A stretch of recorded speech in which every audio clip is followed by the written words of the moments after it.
Yes, adornment in a masjid. Huh? If someone now wears his nice clothes to the masjid, they say he's showing off. Showing off. But when he wears his pajamas, oh, this is the standard. And when he wears his nice clothes to the people, he's not showing off. But the actual sunnah is against that. Ya bani Adam khudu zinatakum inda kulli masjid. O children of Adam, take your adornment at every place of prostration.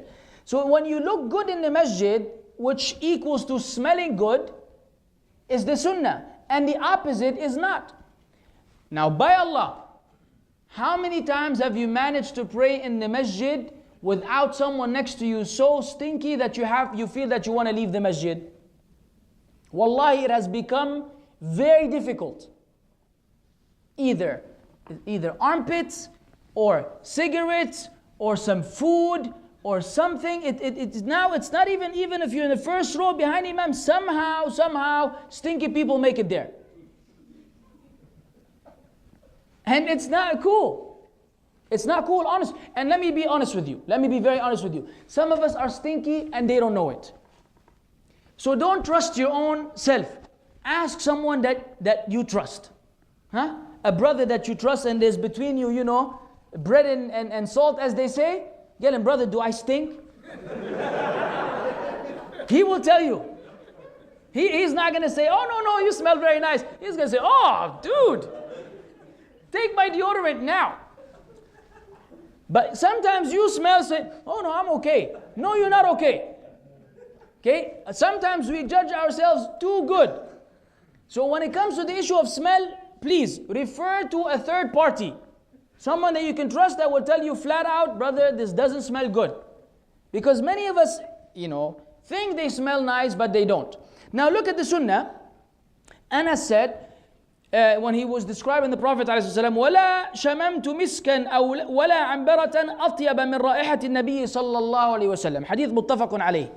I have never smelled musk, nor ambara, another kind of perfume that was better than the smell of the Prophet sallallahu alaihi wasallam. Yani, can you imagine the fanciest perfume you could think of? The Prophet alaihi wasallam smelled better all the time.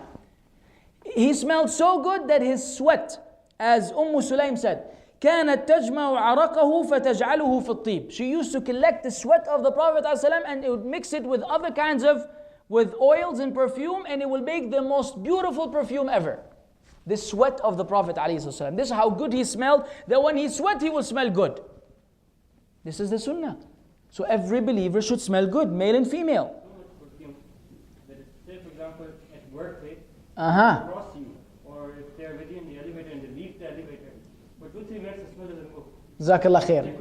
Very good pointer from the brother, which I missed, which is when we're speaking about smelling good, we were speaking to the brothers and the sisters at home. Because if we go back to the lecture, is this sister going to Jannah? We explained there the narrations from the Prophet ﷺ in regards to the woman who puts on perfume and goes out before men. And as the hadith says, she is a fornicator. She is an adulteress. Why? Because men love good smell, the same way women love good smell. So a man by nature, when a woman walks by and she smells good, it's an invitation for him. Even if she doesn't want to invite him, he invites himself. Ala tul. No, not only he invites himself, he will think in his mind, she wants me. And she did this because she's trying to attract me. And even if you try to change the man's brain, you can't. So understand, oh sister, how men think. They think now you will find an exception to the rule every now and then, some guy who just doesn't care. Barakallahu fi.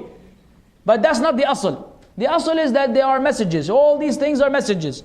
And if you see a bunch of guys hanging out, you see it. A lady will be standing 20 feet away and she sees a bird, she smiles. He says, she smiled at me. Did you see that? She doesn't even see you, yeah, Captain.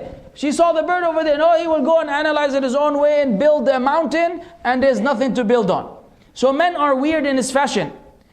Allah, knowing how men are, made women avoid things which will put them in this predicament where they would be harassed. So when the sister goes out, she goes out with absolutely no perfume. When she goes home, she can shower in perfume. Okay, fill up the tub and sit in it. But when you go out, la.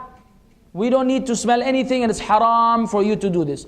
You say it's stuff, we say it's not. It's the price of Jannah. You don't have to do much. You don't have to do much in this life to enter Jannah as a lady.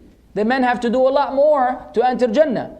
So woman has been made quite easy. Fast your Ramadan and pray your 5 daily prayers and protect yourself and obey your husband when you have one. Khalas, you're ready to go to Jannah. That's what the hadith says. And therefore now the little things you have to leave alone for the sake of Allah are your ticket to paradise. If you want to enter paradise, you have to pay the ticket. That's the ticket. Leaving alone things which you normally love. Like adornment, like perfume, like trying to look cute. Yes, we understand that, but it just doesn't work. Because men will take different messages and interpret it their own way. Yes, brother?